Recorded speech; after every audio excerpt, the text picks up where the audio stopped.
কাঠগোলা বাগান বাড়ির মালিক যারা ছিলেন তারা তো জাতিগত দিক থেকে জৈন।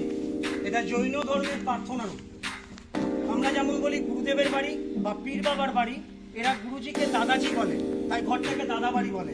সোজা যারা আছেন দরজা সোজাসুজি সিংহাসন দেখছেন তো, সিংহাসনের উপরে ফুল আছে, ওখানে জৈন গুরুদেবের পায়ের ছাপ রাখা। তো জৈন ধর্মের যখন কেউ আসেন তারা ভিতরে যায় প্রার্থনা করে, এটা ওনাদের প্রার্থনা রূপ, এটাকে ওরা দাদা বাড়ি বলে। বোঝা গেল?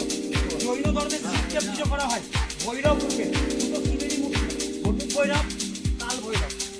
এবার এখান থেকে দাঁড়িয়ে বড় গাছটা দেখছেন দুই দিকে ভাগ হয়ে গেছে, জানেন এই বাগান বাড়িতে যত গাছ আছে একটা গাছের বয়স হায়েস্ট 60 বছরের উপরে যাবে না, একমাত্র এটা ব্যতিক্রম।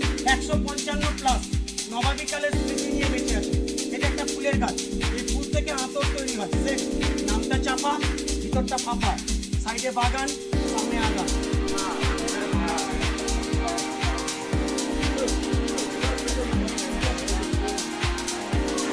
সবাই যদি করো তাহলে ঘুরে যাবার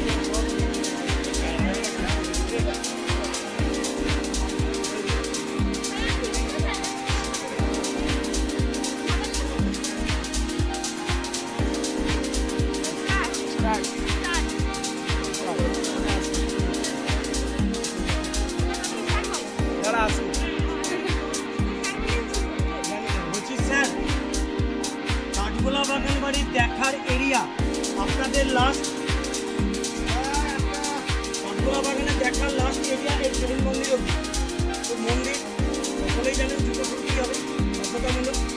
এটা দিয়ে যাবেন, ট্রেন আছে কাছের সামনে, জুতো করবেন, মন্দিরে প্রবেশ করবেন, ছোট্ট মন্দির। দয়া করে মন্দিরের ভিতরে গিয়ে ছবি তুলতে যাবেন, মন্দির থেকে নেমে সামনের ছবি তুলতে দেবেন, ছবি তুলে জুতো করে এই রুট দিয়ে বেরাবেন। কিন্তু মেন কথাটা বলিনি, 1757 পলাশির যুদ্ধের 23 বছর পর 1780 সাল, মুর্শিদাবাদ তখন ব্রিটিশ অধীনস্থ, নবাব ছিলেন মির্জাফরের ছোট ছেলে মুবারকদৌল্লা। মুর্শিদাবাদ তখন বাংলা দিয়ে উড়িষ্যার রাজধানী, তাই মুর্শিদাবাদের রাজস্থানের বিজ্ঞানীর থেকে ওই 4 ব্যক্তি বিজনেস করতে এসেছিল। নবাবের কাছে তৎকালীন 1200 টাকায় এটা 260 বিঘার প্লট 999 বছরের লিজ কন্ট্রাক্টে কিনেছিলেন।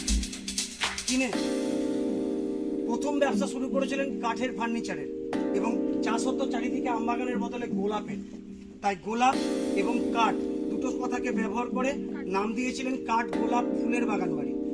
কিন্তু সামান্য কাঠের ব্যবসার উপর দিয়ে এই বাগান চলবে না, তাই মেন বিজনেস ছিল স্টোনের, যেটা আমি সুড়ঙ্গ পথের কথা বলেছি, ওই রুট দিয়ে জগৎসেটের সাথে চলত। 999 বছরের লিস্ট, আজকে 2024 সালে টোটাল 244 বছর কমপ্লিট চলছে। 756 বছর লিস্ট এখনো অব্দি বাকি। 200 বছর আগে সিনেমা হল ছিল না, কোনো ডিস্কো ক্লাব ছিল না। এদের বুদ্ধি ছিল 260 বিঘা জমিটাকে সাজিয়ে ব্রিটিশ জমিদার নবাব মুর্শিদাবাদের যারা মেন তাদেরকে ইনভাইট করতো। ওনারা এখানে আসতেন, নাচ গান দেখতেন, ঘুরতেন, খেলতেন, খাওয়া দাওয়া করতেন, খুশি হতেন।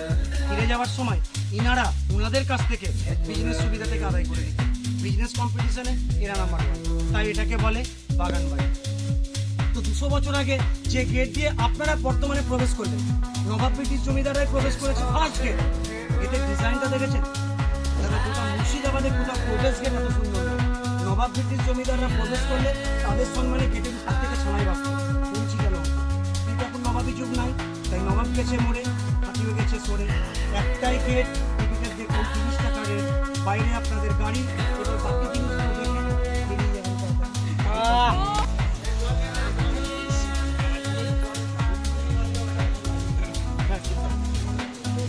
আচ্ছা, আমি একটু আগে বললাম না মাছ মরে গেলে কপড় দিত, নবাবী কালে দিয়া মাছের কপড় এগুলো। কিন্তু বর্তমান দিনে পুকুরে মাছ যেগুলো দেখলেন ওগুলো তো মারা যাবে বা মারাও যায়। মারা গেলে সাইডে গর্ত করে পুঁতে দেয়। তার একটা কারণ সোজা, একটা 2 কেজি ওজনের মাছের দাম কত যাবে? 600 টাকা কেজি হলো 1200 টাকা, সারা বছরে 100 পিস মাছ এমনি মরে। তাহলে 1000 টাকা দেবেন মাছকে কপড় দিতে গেলে, স্টাইল বাঁধাতে গেলে তো 80,000 থেকে 1 লাখ টাকা উঠিয়ে খরচা। তাহলে 100 পিস মাছ করলে বছরের বাজার দাঁড়িয়ে যাবে 1 কোটি টাকা।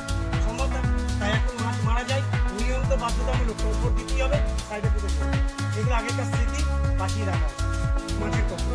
এবার এখান থেকে দাঁড়িয়ে সোজা গোল মঞ্চেরও দেখছেন কাঠগোলা বাগানের বাইজি মুখ, পুকুরপাড়ে নাচ গান দেখতে বাড়ির মেয়েরা।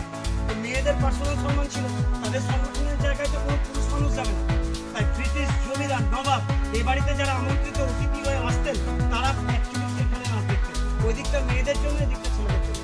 তখন কেমন ছিল? চারিদিকে গোল করে ফুলের বাগান, মাঝখানে স্টেজ, স্টেজে যাওয়ার জন্য 3 সাইড থেকে রাস্তা, পাথর বসানো, কারেন্ট ছিল না। এরকম কারো করে স্ট্যান্ড বাই পোলগুলো দেখছেন লোহার, ওগুলোতে গ্যাস লাইট জ্বলতো স্টেজে। আর পোলের চারিদিক, পোলের ছাদ তখনকার দিনে বেলজিয়াম কাঁচে ঢাকা ছিল। 1971 নকশাল পিরিয়ডে কাঁচগুলো ক্ষতি হয়ে গেছে। কাঁচগুলো ওয়ান সাইডে, যারা ভিতরে বসতো বাইরে দেখতে পেত, রাস্তায় থাকা কর্মচারী সিপাহীরা ভিতর দেখতে পেত না। মুর্শিদাবাদের সে সময় নাম করা বাইজি হীরাবাই এই মঞ্চে নাচ করেছেন। বাড়ি বেনারস, হাইট ছিল 6 ফুট 2 ইঞ্চি লম্বা। হাজারদুয়ারির আর্ট গ্যালারিতে অরিজিনাল ছবিটা আছে। শোনা যায় উনার 1 ঘন্টা নাচার ডিমান্ড 5000 স্বর্ণ মুদ্রা।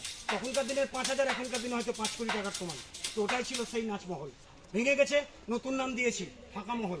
আগে নাচ করেছে নর্তকীরা। প্লিজ মনে কিছু ভাববেন না। এখন এত গরমে যদি নাচতে ইচ্ছা হয় অসুবিধাও নাই, ফিরবার পথে গিয়ে নাচবেন, এখন আমার সঙ্গে সোজা হাঁটবেন।